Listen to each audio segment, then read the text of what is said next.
So this is going to be our panel about cancer and the filmmaking journey.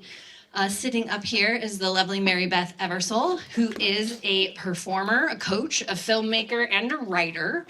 She has been a member of WFMCO for 6 years, and they will share a little more with you about their story, but I'm just going to give a little overview real quick about them all. Next to her is Keonia, like Fiona, or Kiki. She is an actress, writer, producer, and started participating in WFMCO events at the age of 9 during table meets, and has been involved ever since, and will be on our board next year. Well, I only said that because she told me I was going to do it. I know, it's going to be great, you guys. She's going to be so good. And then next to her is Kathryn Gould, the woman responsible for starting WFMCO 10 years ago. She is a screenwriter, a very talented person. She gives of herself and this community endlessly, and is the reason we're all here. And then next to her, of course, is Maya. And also, Maya, how do you pronounce your last name? So this might be an outdated Jairam, like CD-ROM, but some of you don't know what CD-ROM is.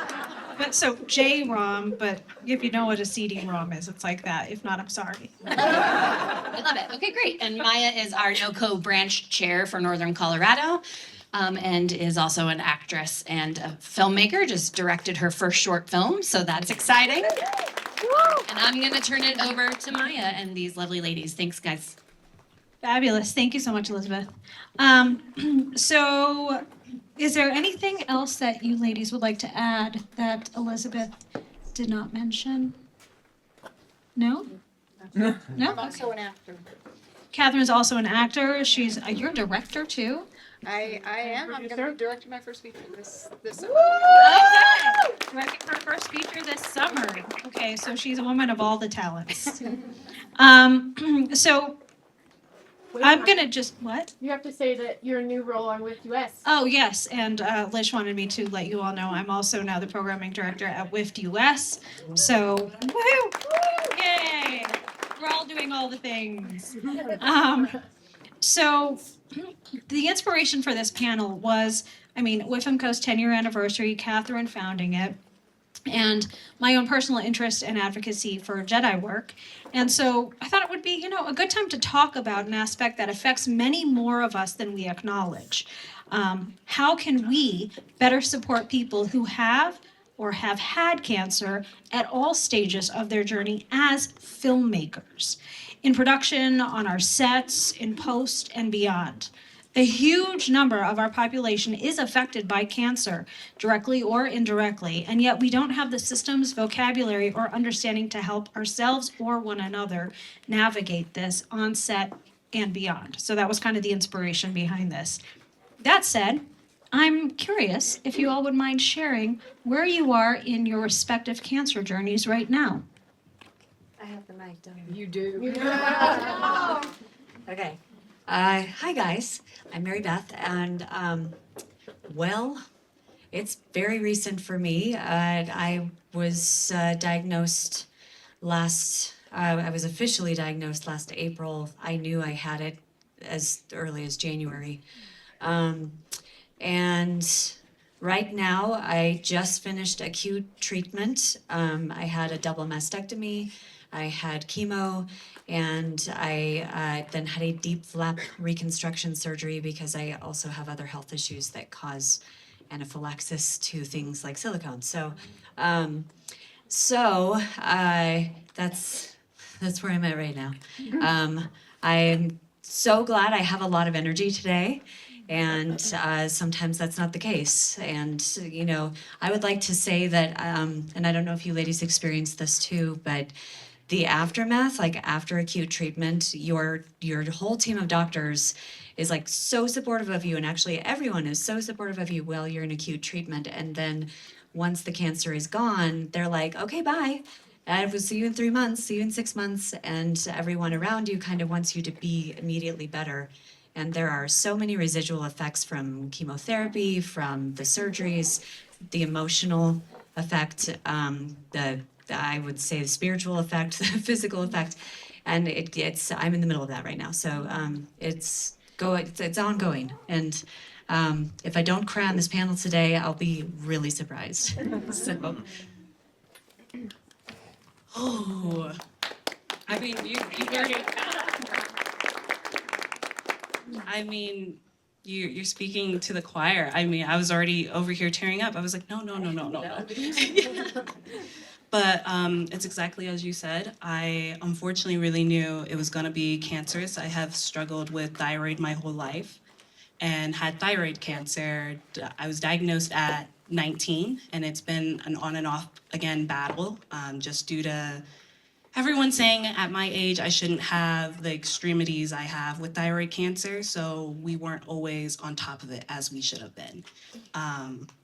Funny enough, one of my anniversaries for my surgeries is coming up, March 4th. I had to get 2 separate surgeries to get off 2 tumors that were growing on my thyroid, and then eventually just had to get rid of the thyroid. But exactly like what Mary says, it's insane how much they're like on you, like making sure you're okay, making sure your levels are stable. And then the moment it's like undetectable or close to undetectable, they're like, okay, we'll monitor you from afar, hope you figure it out, good luck. So you're constantly dealing with the fatigue and the drainage, and it's a battle. I did radiation, and they kept telling me it was gonna be perfectly fine. Radiation, it's not that bad. It sucked. It sucked. Just, that's all I can say. It's definitely hard, and it's a battlefield for sure.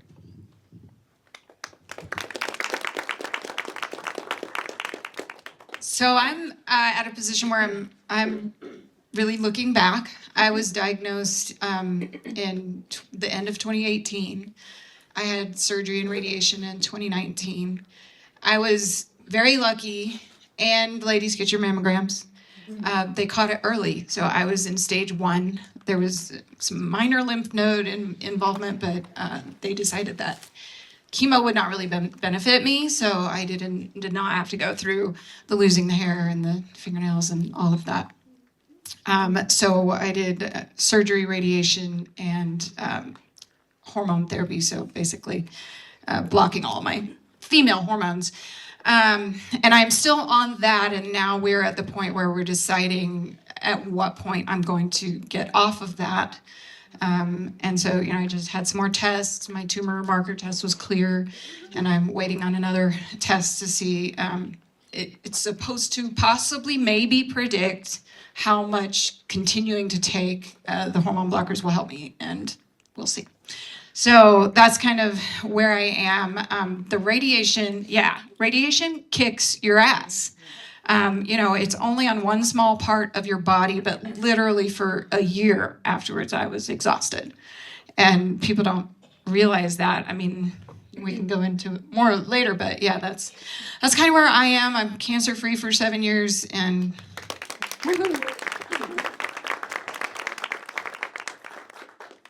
Where were you in your filmmaking career when you received the diagnosis?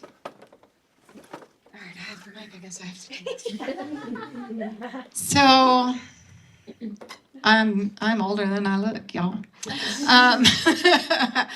And if you ask me where I am in my career, I feel like in the middle of it for 20 years, like just trying to build, something.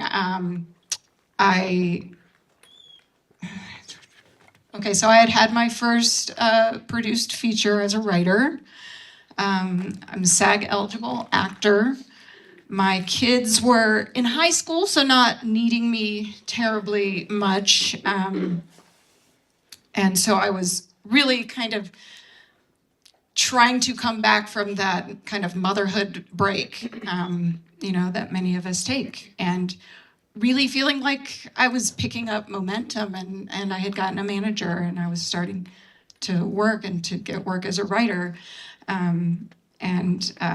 I had actually won, not won, but I was one of 3 finalists in a Series Fest competition when they flew us all to LA. They gave us a weekend of pitching workshops and, workshops on our scripts, which were, short scripts. And then that night, so it was me, and then it was two people teams. So I was the only person who was by myself. And it was literally 1 week after I finished radiation. And they sent us back on Saturday night to both rewrite our entire pitch and rewrite our script. And I was exhausted. And the other people had 2 people on each person. So one person could rewrite the script, one person could rewrite the pitch, and I was doing it all by myself. And I was just like, all I can do is what I can do. And I didn't feel like I could even ask for support in a situation like that. I don't think I even told anybody that I was going through it. So that's kind of where I was. And I got, I think, really upset about feeling like I had wasted all this time having to go to radiation like 5 times a week for 6 weeks. And like, looking back on it now, I'm like, 6 weeks, that's not that long. But, and a friend put it into perspective for me. And he was like, you did not waste time. You bought yourself time. So. Oh, this piano.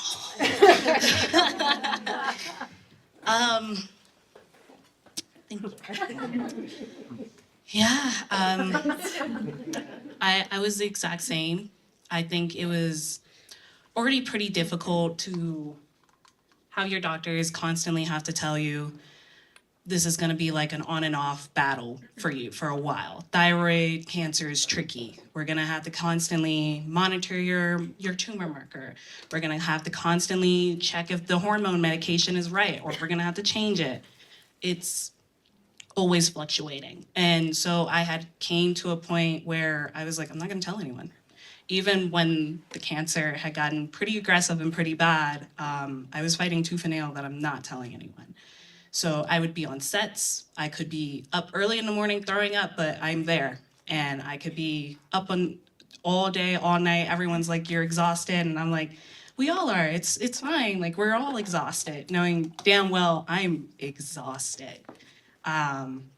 Most times after set, I would be done for like a month because I just couldn't get back up. It was just so hard. Like you said, like you're constantly at the hospital to the point where you're like, oh my God, do I live here? So you really get into your head, like, how do I keep doing what I want to do? Like, how do I keep maintaining this life? Like, I was acting, producing, and writing. And yes, I had my mother. We have a production company. But then I was feeling guilty as her daughter, being like, I need you to take on all of this because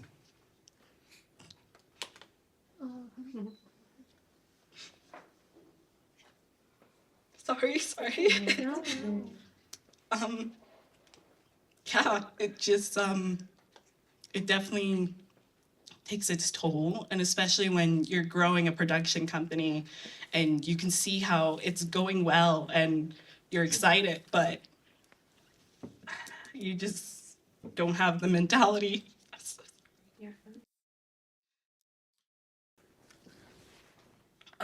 to want to keep going. And that's the hardest part, because you're like, I've loved this. I've been doing this since I was 8 years old, and I don't want to let it go. Oh my God. Okay. Already crying.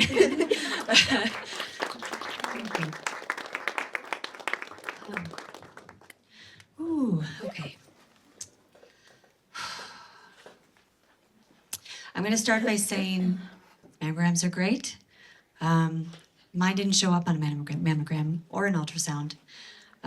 It ended up being stage 2, ultimately. And they didn't know that until they got into surgery. And my onco score came back at a 50% chance reoccurrence of stage 4 cancer within 9 years. So last year, in December 2024, I felt a pulling sensation here, and I'm high risk because my mom had it and my grandmother died from it. So I had been getting my mammograms religiously. I was supposed to be getting breast MRIs, but those cost $4,000 out of pocket, and I am a performer in a coach. So that wasn't happening. So when you Google breast cancer and symptoms of breast cancer, it frequently says at the very top, pain does not happen with breast cancer. The only symptom I had was pain. And it was right here. It was a pulling sensation. And it said, pulling sensation just means hormones. You're just going through, and I was 42, so I'm like, okay, well, then I guess I'm in perimenopause. That's what's going on. So I waited. And it wasn't until the pain wouldn't go away. And I was talking to a friend who was going through a scare, and she said, I think you should go talk to your doctor. And so I went and I talked to my doctor's colleague, because my doctor was out of town, and her colleague said, you haven't got a breast MRI, really? She's like, 99% sure this is nothing. Let's just go ahead and get the breast MRI. I know it's expensive, but then you've already had your mammogram. Let's just be peace of mind, Well, breast MRI, and there was a mass, and it was fairly large, and they were like, well, we're not sure what this is. And then it took so long to diagnose because, according to all schedulers last year, there was an unprecedented amount of people who needed those exams, and I had to wait 3 months. So, and because my insurance required a mammogram and an ultrasound in order to get a biopsy, and I had to wait for the mammogram and the ultrasound for 2 months. I had to wait another month for the first biopsy, and then 2 more weeks for the lymph node biopsy. And then finally, April 15th, tax day, it came back. So what was I doing in my career during all of that? I wrote a novel, so I was launching my book. I was cast in several films, so I was the lead in several short films. I was also the lead villain in a sequel feature film that the first film had done very well, 90% Rotten Tomatoes still, that's really cool. And it was shot here in Colorado, which is really cool. Serona, if you haven't seen it. And I was playing the lead villain in that feature film. When I got diagnosed with breast cancer, I was told I needed to have I needed to have my surgery within, 6 to 8 weeks. And so I had not told anyone except my family, because I was like, I'm just going to keep working, we'll just get through this. And, I chose to do a double mastectomy because of my history. I'm glad I did, because when they got into the surgery, they found more lesions and that they hadn't seen in any of the testing. And it was a different type of breast cancer. So that was all very scary. I took a month off I had started filming the feature May 1st. I was also doing recitals in different states at that time with all of my students that I teach. And so I was traveling, and I took a month off to get the double mastectomy. 3 weeks in, there was a shoot date that they couldn't move because of the location that I had to be a part of. It was supposed to be a lot of movement. I couldn't even get out of a chair. I was in so much pain. And so, so my mother-in-law drove me down. Here it comes. I don't remember much of that day because of the pain. The actresses were the ones who stepped in, and they took care of me. And one, she had a little fan. She was fanning me. Another one would bring a chair right behind me. Right when I was done with my lines, she'd pull that chair up and just sit me down. They'd help me sit down until the director was ready for the next take. And then they would stand me back up, and I would just stand there and say my lines. And I'm so glad I have the training that I did, because they all said, the director was like, that was fabulous. And I was just like, great, fuck you. No, he's great. I love him. But, and then we drove, it was filming down in Colorado Springs, and I live in Loveland. So we drove the 2.5-hour drive back. And I don't know if you've ever been in a car after surgery or recovering from surgery. It's awful. Yeah. And my recovery from the mastectomy took 6 weeks. And then at the 6-week marker, I went back full steam to filming. So in July, I was filming every single weekend and some weekdays. And that is when I found out that I had to have chemo. They had told me I wouldn't need it. And we had days scheduled past the time when I needed to start chemo. And I said, am I going to lose my hair? She said, yes. And I don't know if actresses out there, losing your hair is really hard. It's hard in general, but as an actress, it's really hard. And so I had to call all my agents and I had to tell them, I can't work and I don't know how long it'll be. And I understand if you have to drop me. And they all came back and they said, one of them actually said, Mary Beth, the only way we would drop you is if you set the set on fire, tore all your clothes off and said, fuck you to everybody. So that was really awesome of the agents. I had to tell the director. He took it really well, but it set his schedule, the production schedule, of course, so we ended up having to shove all of my shooting days, the rest of my shooting days, into the time frame, which was a week before my chemo started, which I'd actually ended up being just 2 days. One of the days I shot 12 scenes. It was an 18-hour, it was like a 17 or 18-hour day, and I was still recovering from my mastectomy when I did this, so the costumer had to, because I couldn't put a jacket on, and so the costumer had to cut the back of my shirt, and they had to just shoot me from the front so that so they wouldn't see the costume cut in the back, and I am so grateful to that cast and crew for doing what they did, and then after that, I didn't work for the rest of the year. Because chemo lays you on your ass. So, yeah, there we go. If I could add just really quickly, I do appreciate already being here because just hearing so many similarities, like I had my surgeries and unfortunately it was like that option. I did the biopsy, nothing. They did the ultrasound, nothing. But it was this massive tumor that you could see miles away. And they were like, here's your options. You get one surgery, we take out the left side, or you have to wait 6 months. I was like, are you shitting me? Yeah. So we did that right away. They see it. I'm in the hospital. They told me I could go home, but we have to do another surgery. I was like, are you kidding me? So to have that happen, and then as you're thinking you're recovering, and they tell you, we usually do radiation afterwards, but I think you're fine. For me to only, this past year, have to do radiation, and like you said, that's just a bitch. It's like every time you want to plan something and move on from it, it feels like it just creaks right back on you. And I think that's what's so exhausting. And I really appreciate you sharing that too.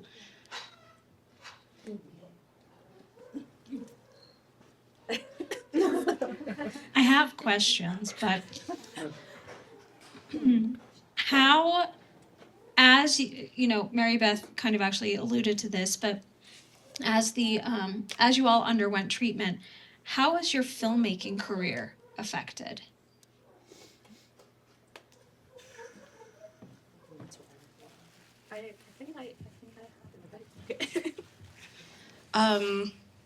I think the biggest part of my filmmaking career was the acting that was affected heavily. I couldn't go to acting classes much. The radiation left me with a lot of brain fog, and I was also heavily on hormone medication. And there was times where even when I had booked something, like I said, I wasn't willing to share what I was going through. So most times we were doing retakes, and I could tell the director was getting frustrated with me. And I unfortunately at the time did not have a great agent who did not appreciate I needed that time off and kept sending me out. And I was too scared to say no because I was grateful for these opportunities.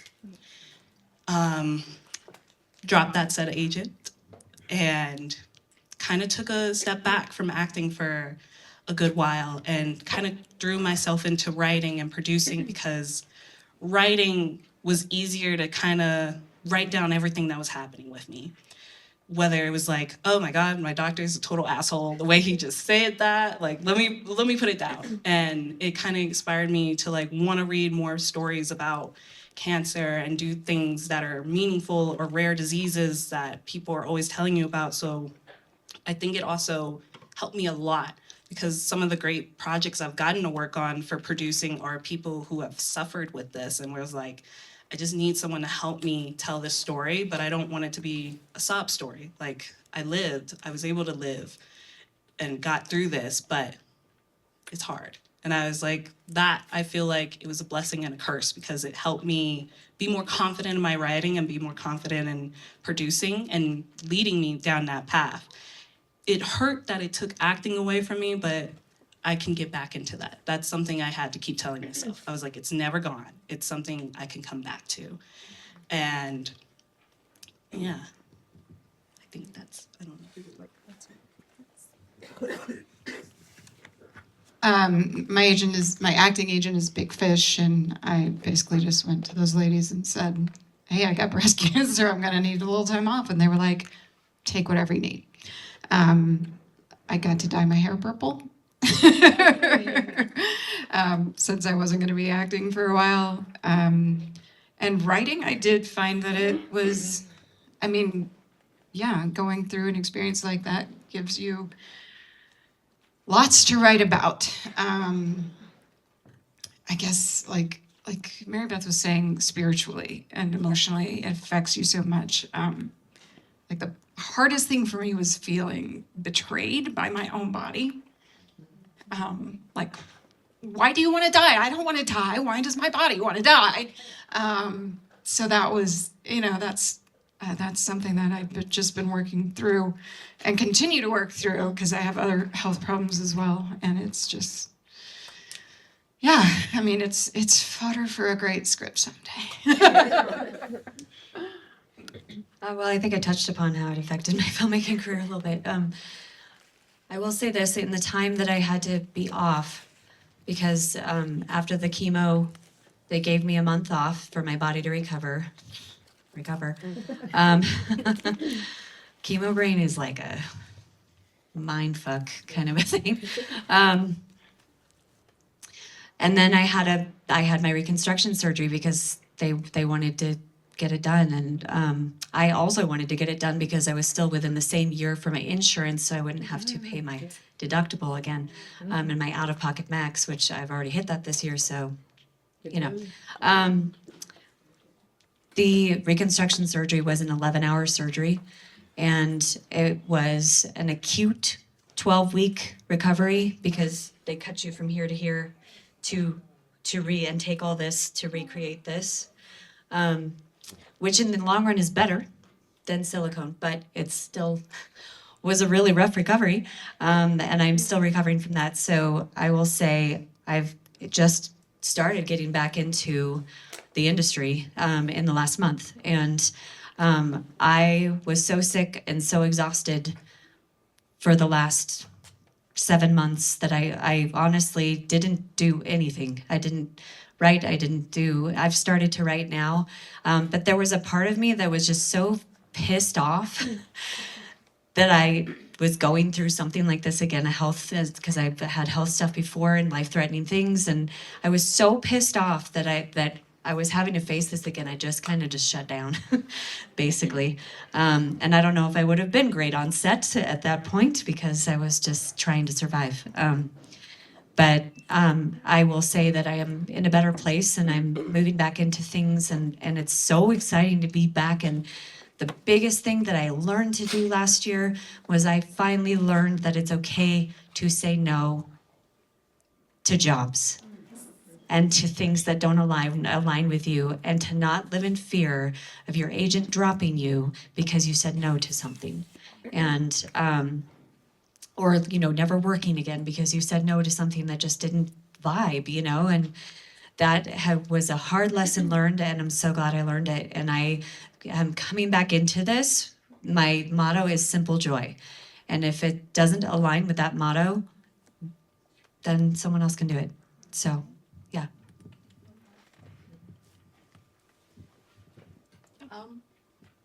I don't think I have anything else to add, but also just, I don't know. Yeah, I think that is a great thing to take from that whole experience, whether it's either you write to be angry or you take the time for yourself. Because the first time around I had to deal with the thyroid cancer, I was in denial the whole time. They diagnosed me. They told me how bad it was. They told me it was spreading to my lungs. I was like, great, cool, love it. How do we fix it?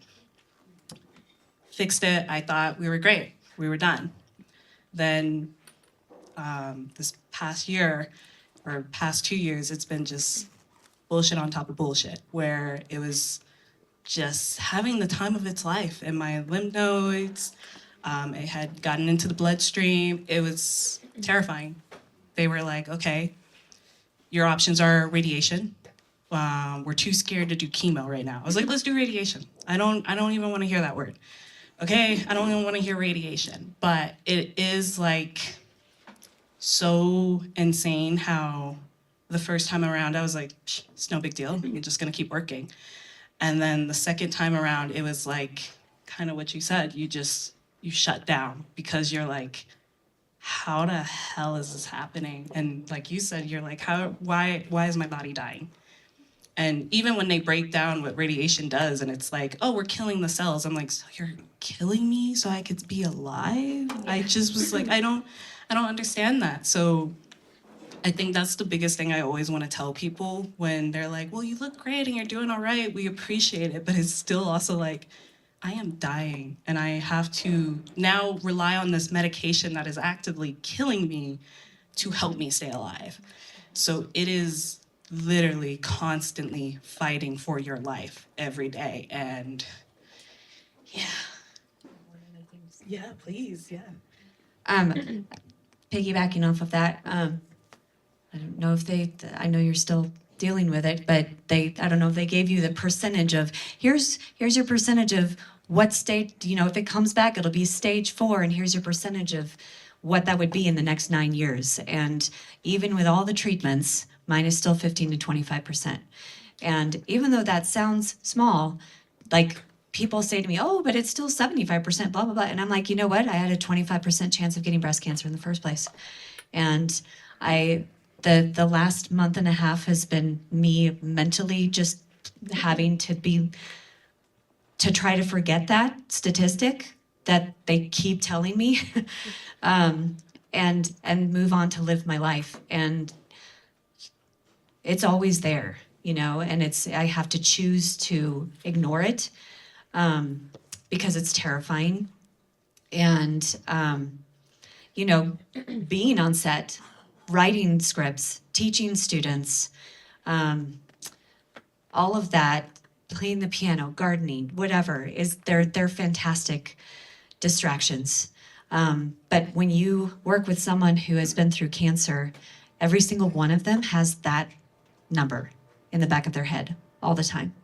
So, keeping that in mind and just maybe extra compassion when you know someone has gone through cancer, and just, the best thing to remind them of is that, like, we're here right now. We're here now. You're living, we're here. Let's do this thing, let's go have fun and let's do this thing. Yeah. So.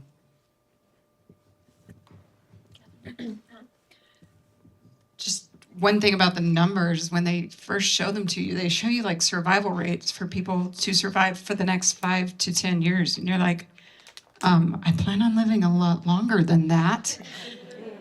And honestly, the research just doesn't support like the numbers after that. So it's one of those things where they're like, it's pretty good. So yeah, it's a lot of uncertainty. Touching on and kind of piggybacking off of what Mary Beth just shared about, when you have someone going through cancer, the cancer journey, someone who is just coming out of treatment and all of that, how do you feel that filmmaking, the sets, the processes, how, in your experience, does it need to improve? Specifically, what are ways in which film sets or productions should be changed to make the journey, the process more accessible to people undergoing cancer treatment? What are some design or system flaws that you found? I mean, I realize they're adapting, but like, I'm sure that you've also seen some things that were exposed as, oh wow, this is not working. Yeah. I would say it kind of goes in play with what a lot of people with disabilities struggle with, having to constantly advocate like, hey, I've already told you I really need a seat because I cannot stand after we're done. Like once you say cut, I really need to sit. Or if you are someone who's below the line and does like camera work and grip, you have to be like, hey, I really need like water. I need this. Like it shouldn't be a constant reminder. I think if there was a better way to communicate of like making sure it all flows very well, then it would be much easier. And I think there's sometimes a mindset too where when you're on set, the first decision is if they hear that you've had cancer, there's an immediate pity of not giving you any work now. They want you to just sit back and relax, and you're like, no, I'm here because I want to work. So it's trying to find that happy middle of I respect you and I want you to work, but I also want to make sure you're taking care of yourself.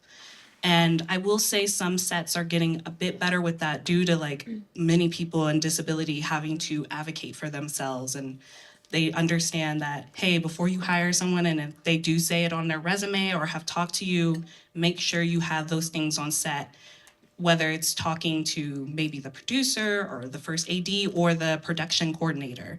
Make sure you're advocating. And I think that does sometimes fall on us as well. We have such a pride that sometimes we're a little scared to have to advocate for ourselves, especially if we're advocating every single day in the hospital with our doctors and just every single day life. We want something to just be simple again. We want it to be casual. But I will say that would be like just the best way, actually having a conversation and not just assuming what it is we need or don't need.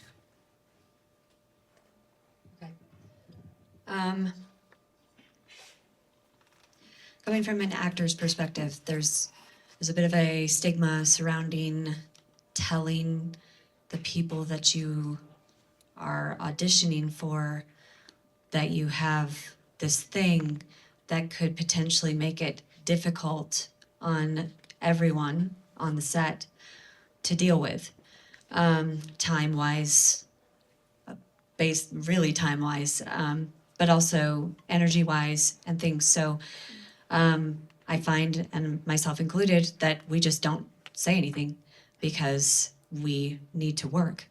And we can work, but the way that a lot of sets, especially indie sets, are set up is to push through everything and try to get it all in a very short amount of time, a lot of stuff, and you're on your feet all day and you're go, go, go, go, go. And because you have to, because of budget. And it's one of those things where I think I realized I was going to have a conversation with my director last year about that. And I was worried he was going to recast me, even though I had been the villain in the first film.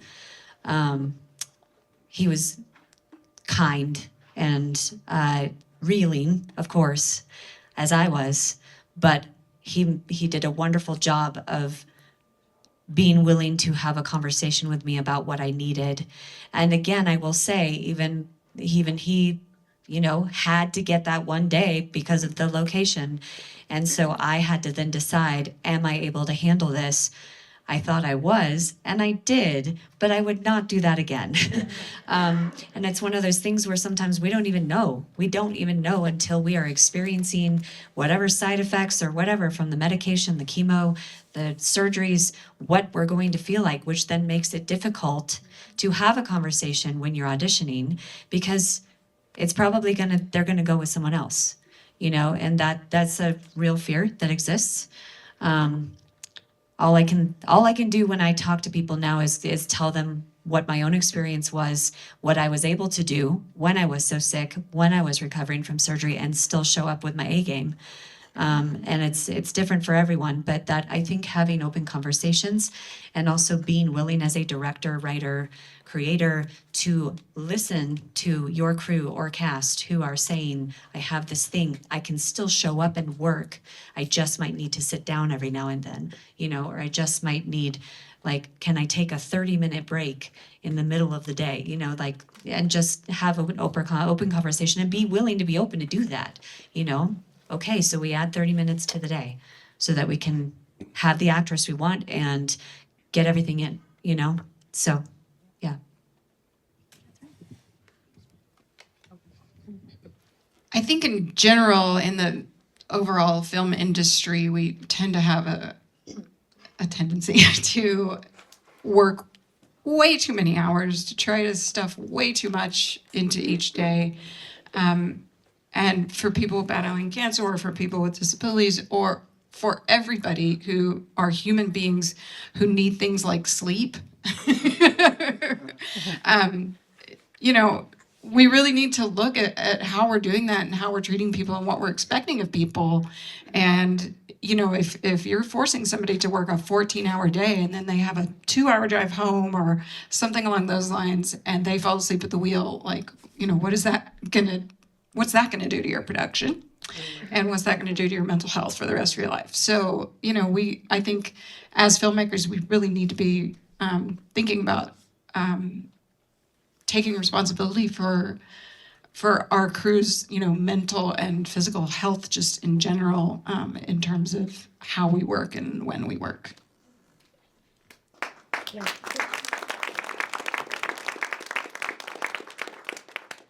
To that point, how has filmmaking changed or improved in the time since you finished treatment or your first treatment, for the better or worse, from the lens of being a cancer survivor?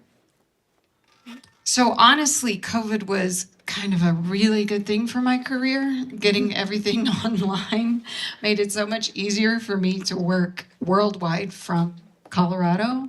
And, you know, I've worked with production companies literally around the world since that time. And I love it. And I know Alicia and I were just talking about this, how she hates self-tapes, but I'm sorry, I love self-tapes. Being able to audition for things, you know, in other markets, and, you know, just not having to drive somewhere for a literal 5 minutes in a room and then leave. And so to me, like, that has all helped tremendously in terms of being able to work from here, which is just so much easier, you know, for anything, if you're raising a family or if you're dealing with cancer or anything. And it's so funny, and it probably goes back to like that denial. I used to love self-tapes, or I used to like loathe them but love them, and then it came to a point where I was like, I kind of hate these. So it was so funny to like see how quickly I was like, actually I love them. They're actually the smartest thing in the world. And damn it, I have to agree, it really did do like a 180, because it was like COVID, crazy enough. So I was diagnosed in 2021. Still right there with all the weird shifts of COVID. So, but it also played a hand in me being able to pick up a lot quicker of like what we can switch up, what we can do. Me being able to hire crew and talk to them via Zoom and everything. It was like, damn, really hated all of this, but now it's like, this really, really is beneficial.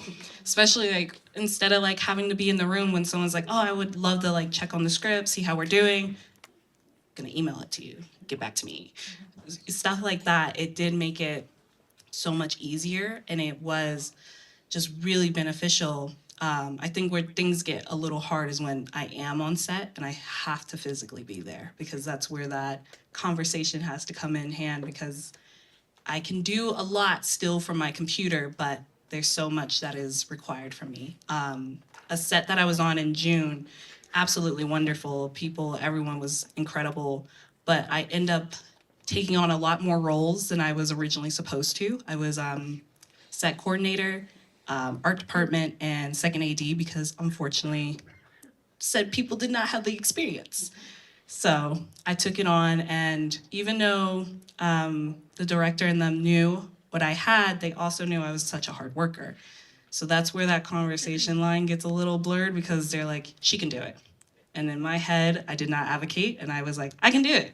So staying up those late hours, still working on the computer, it was like I lost my benefit of having that laid back lifestyle, because I immediately went back into the old pattern.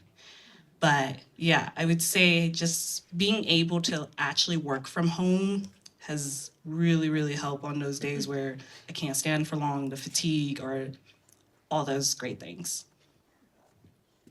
I'm going to piggyback off you guys. I agree. The self-tapes have been amazing. That's what allowed me to be able to move back to Colorado from Los Angeles. So I also believe that a lot of the pre-production stuff, like table reads, things like that, just doing them online has just been so beneficial.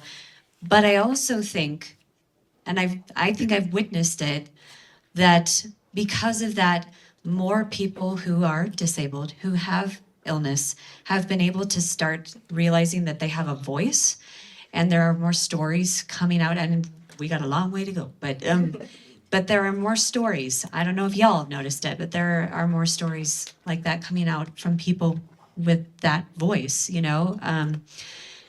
I will say that, I mean, I'm just brand new back into things, but I will say I have also felt, and this was even before the cancer diagnosis, I kind of felt like I loved COVID because it made people totally aware of people, of health, you know, and everyone's wellness. And let's make sure we're all safe and okay. And I feel like we were like that for a while. And then I feel like Seth started to go away from that again. And I don't want them to. I'm like, let's take care of each other, you know? So maybe not to the extreme of the COVID requirements, but just, you know, a check-in, an open conversation. Hey, I need to sit down. Okay, you can, you know? So, yeah. Okay. In the interest of time, I'm going to pose a challenge to the audience. It's not enough to hear stories of cancer survivors in our midst. What can we do to make the filmmaking journeys at our levels, whatever they may be it casting, production, post-production, and so on set, more friendly, accessible, and safe? Rather than reactive, how can we be proactive, anticipate and build in systems and processes to support cancer survivors at any and every step of their journey and our filmmaking process? So it's not enough just to hear this. How can we make this, learn from them, and take it into action at our level, whatever it is? Advocate for others as well as ourselves on set. And with that, I do want to thank our panelists, Mary Beth Eversole,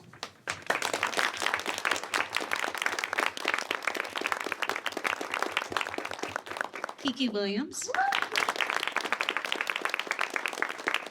and Kathryn Gould.